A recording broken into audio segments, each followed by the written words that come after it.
Assalamualaikum. Hari ini kita akan belajar pengajian perniagaan tingkatan 6 semester 2, iaitu bab kemahiran komunikasi. Okey.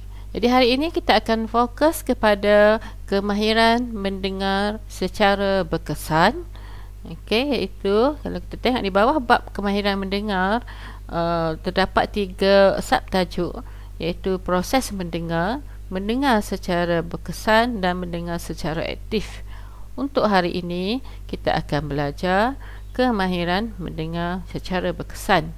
Okey, jadi objektif kita pada hari ini ialah pelajar seharusnya dapat menjelaskan kaedah mendengar secara berkesan berasaskan mendengar secara empati dan objektif, mendengar secara kritikal dan non-judgmental, mendengar secara cetek dan mendalam.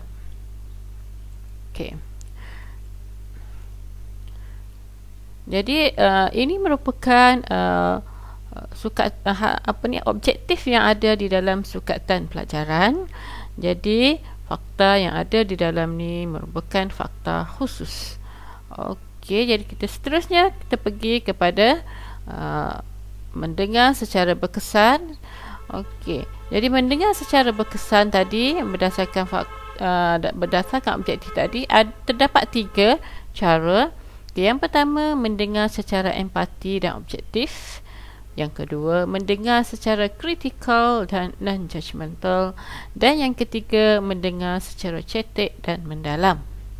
Okey, jadi fakta ini perlu dihafal oleh pelajar kerana ia merupakan fakta khusus. Okey, seterusnya mendengar secara empati dan objektif. Okey, jadi kita lihat apa huraiannya. Okey, mendengar secara empati. Okey, di dalam cara yang pertama ini terdapat 2 perkara. Satu, mendengar secara empati dan satu lagi mendengar secara objektif. Okey, jadi kita lihat apa yang dimaksudkan dengan mendengar secara empati. Okey, iaitu merupakan proses mendengar dengan memahami, mengenali, merasai perasaan orang yang menyampaikan mesej tersebut. Okey, jadi mesej yang disampaikan oleh penutur pula mungkin dalam 2 bentuk, iaitu dalam bentuk emosi positif atau dalam bentuk emosi yang negatif.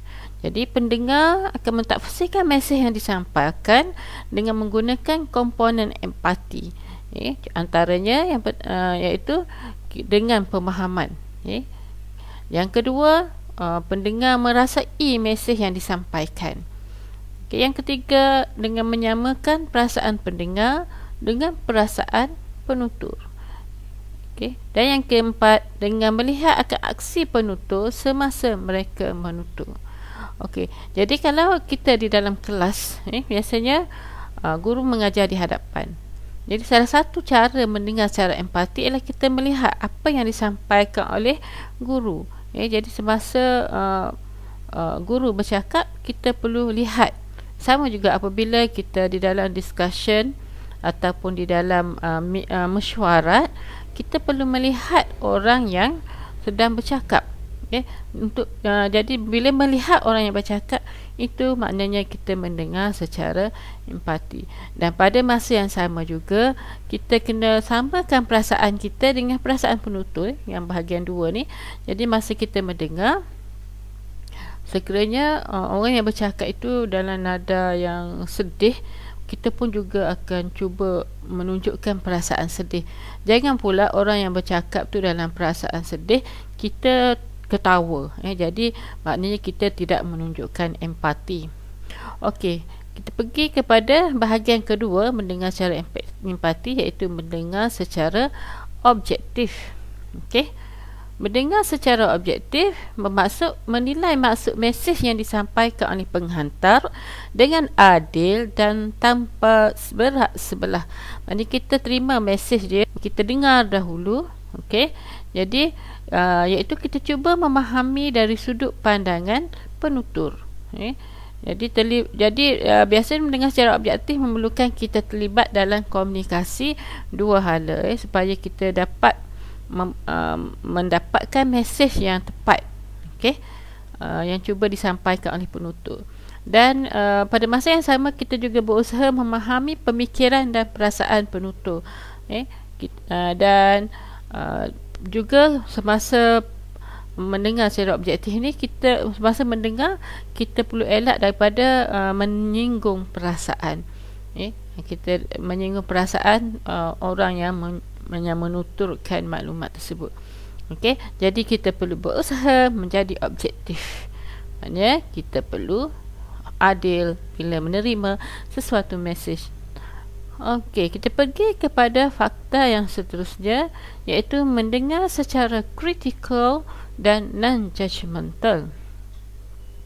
Okey, mendengar secara kritikal, sama macam tadi juga. Dalam jawapan ini ada dua komponen, dua bahagian.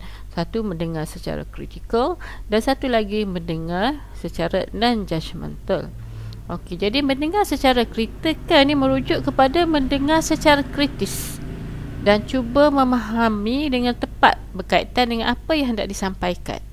Kemudian harus menganalisis apa yang didengar dan juga memberi perhatian yang serius berkaitan apa yang didengar. Jadi kalau kita lihat di sini ada 3 komponen. Kita dengar, cuba fahami, kemudian menganalisis, kemudian kita kena beri perhatian yang serius. Kita tak boleh sambil level. Okey, contoh sekarang ni cikgu sedang mengajar. Jadi kalau secara kritikal, maknanya pelajar tak boleh fokus pada benda lain. Perlu beri perhatian yang serius untuk kita, supaya kita betul-betul faham apa yang disampaikan oleh penutur. Okey, dan dalam bahagian kedua, mendengar secara kritikal, iaitu mendengar secara non-judgmental. Okey, jadi kita lihat di sini merujuk kepada pendengar yang mendengar dengan pemikiran yang terbuka untuk memahami apa yang disampaikan. Okey, jadi itu dari segi, jadi kita menerima apa saja yang disampaikan. Jadi kita tidak membuat persepsi awal ataupun penilaian awal. Jadi pendengar sebenarnya cuba membuat persepsi awal berkaitan dengan penutur sebelum seseorang itu menuturkan kata-katanya. Jadi jangan membuat persepsi awal. Jadi kita dengar dahulu apa yang cuba dikatakan oleh penutur. Jadi kalau contoh kita tengok pada gambar ini, perempuan ni kalau tengok pada wajah dia lah, macam dia ada sedikit keraguan. Jadi bila ada sedikit keraguan kepada penutur, kita dah membuat persepsi awal. Kita perlu terbuka dan menerima. Macam orang yang kedua ni, dia berfikir dan dia cuba menerima mesej. Kalau yang pertama ni kita nampak macam betul ke ni, jadi itu dah bermaksud membuat persepsi awal. Okey, seterusnya kita pergi kepada fakta yang ketiga, mendengar secara cetek dan mendalam. Okey, ada dua bahagian juga di sini, mendengar secara cetek dan satu lagi mendengar secara mendalam. Okey, mendengar secara cetek merujuk kepada tindakan seseorang itu untuk mendengar mesej yang disampaikan berdasarkan kepada maklumat asas sahaja. Okey, yang kedua, tengok mendengar secara mendalam. Jadi bila mendengar secara mendalam ini, pendengar akan cuba mendengar secara terperinci dengan apa yang disampaikan oleh penutur. Dia dah dapat fakta tapi dia nak dengar lagi. Dengar dengan lebih fokus, dan kalau tidak jelas, pendengar cuba untuk memberi maklum balas dengan maklumat. Okey, seperti berhujah, memberi pandangan ataupun bertanya soalan, ataupun meminta penjelasan. Dan jadi sekarang ni kita dah habis, cikgu dah habis menerangkan ketiga-tiga fakta di bawah mendengar secara berkesan. Jadi sekarang kita teruskan dengan teknik menjawab soalan peperiksaan STPM sebenar.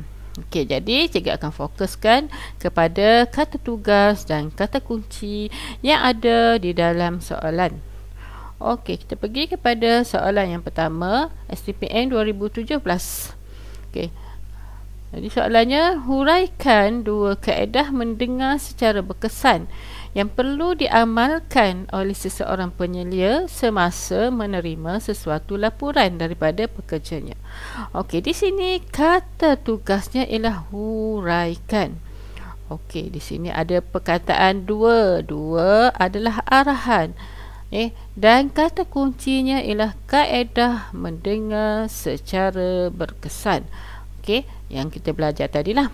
Cuma di dalam soalan ini ada, okey, ini adalah situasi. Situasi atau kes lah yang perlu kita masukkan dalam jawapan. Dan kita lihat di sini markah yang diberikan hanya 4 markah. Okey, jadi secara matematiknya, okey, 2 kaedah, 2 markah dan perlukan 2 huraian. Okey, cuba kita tengok pada jawapan cikgu sediakan. Okey, jadi semasa kita menjawab soalan, okey, yang pertama kita perlu tulis intro. Okey, intro jawapan kita salin aja daripada soalan. Okey, 2 kaedah mendengar secara berkesan yang perlu diamalkan oleh seseorang penyelia semasa menerima sesuatu laporan daripada pekerjanya. Okey, jadi jawapan kita yang pertama ialah mendengar secara empati dan objektif. Okey, 1 markah kita dapat. Okey, dan sekarang ni kita nak huraian. Okey, kita tengok huraian.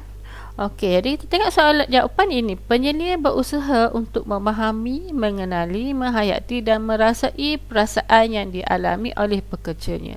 Okey, jadi di sini dalam jawapan dikaitkan dengan soalan tadi, situasi yang mana dia masukkan perkataan penyelia dan pekerja di dalam jawapan. Jadi ini menjadi huraian dan kaitan sekaligus. Jadi kita terus dapat 1 markah. Jadi 1 fakta dan 1 huraian, 1 markah. Jadi kita cuma perlu masukkan situasi tadi. Okey. Kita cuba lihat contoh jawapan yang kedua untuk soalan ini. Okey, kita juga boleh tulis penyelia akan menilai maksud mesej yang disampaikan oleh pekerja dengan adil tanpa berat sebelah. Okey, jadi di sini adalah huraian untuk objektif. Jadi kalau yang pertama memahami, mengenali, menghayati, merasai perasaan ini merujuk kepada mendengar secara empati, manakala yang di bawah ini merujuk kepada mendengar secara objektif. Okey, disebabkan markah cuma 4, maka kita akan ambil mana-mana satu jawapan lah. Okey, sudah cukup. Kita bagi 1 pun cukup dah. Tapi beri 2-2 pun tak ada masalah.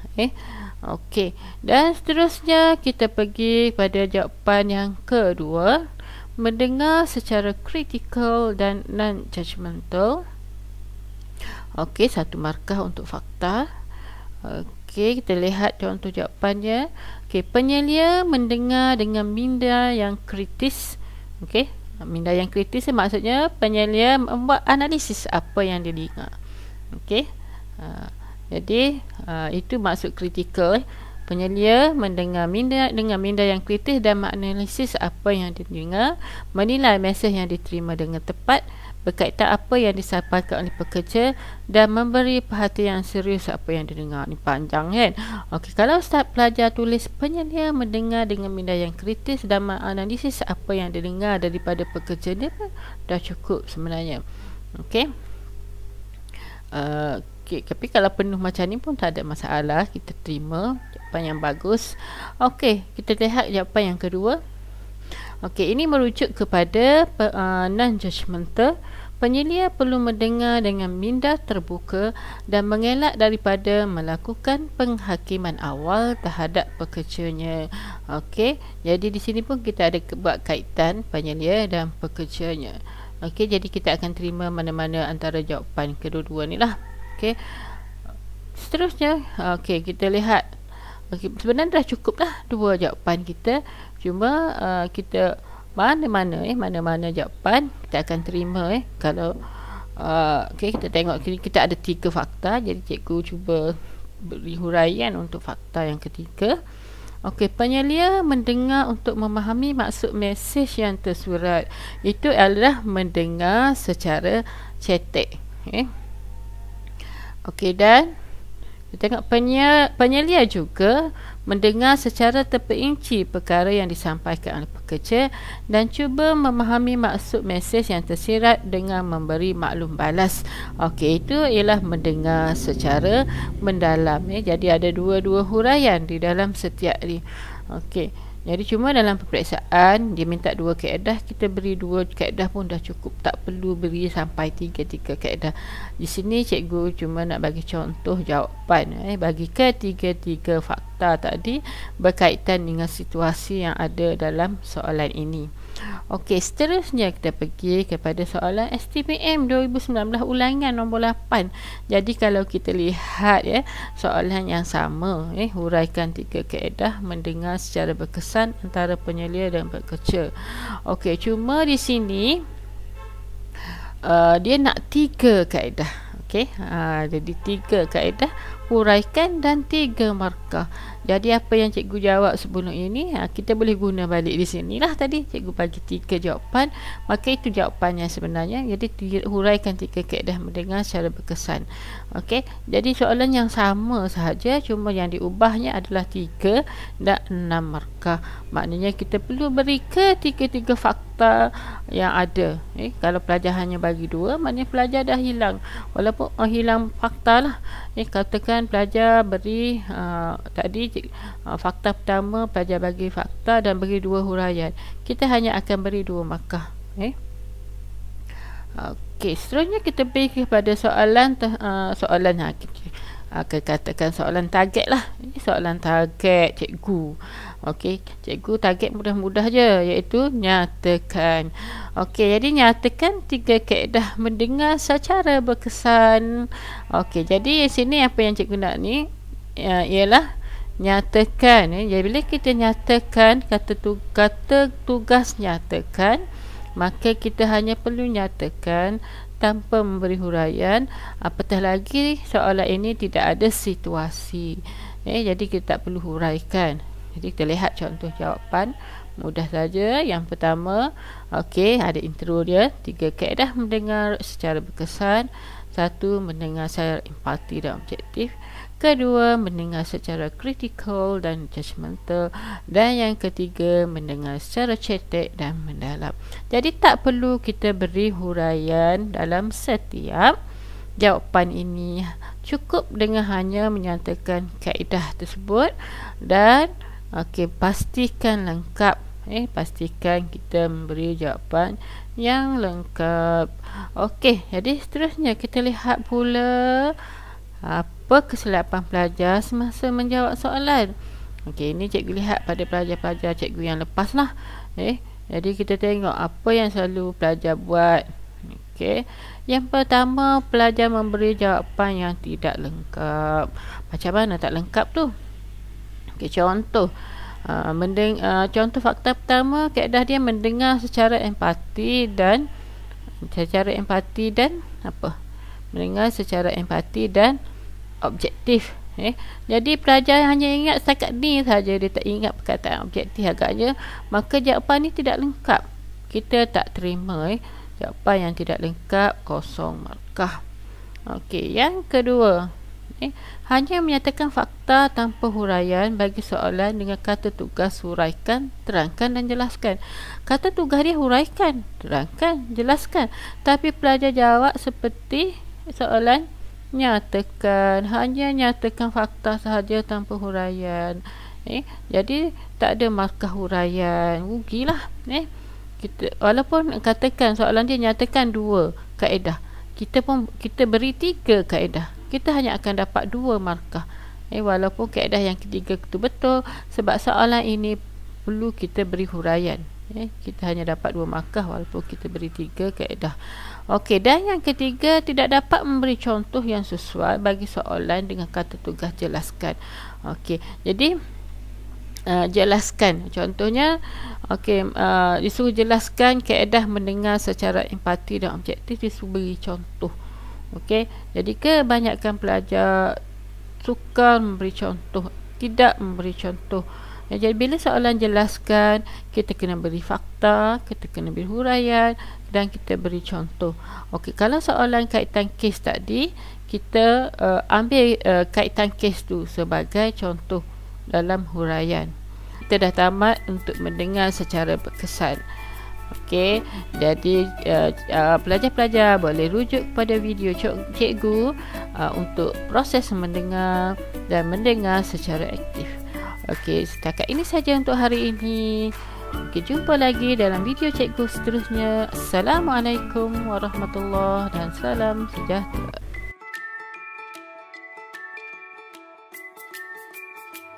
Terima kasih kerana menonton video di channel Cikgu Rosliza.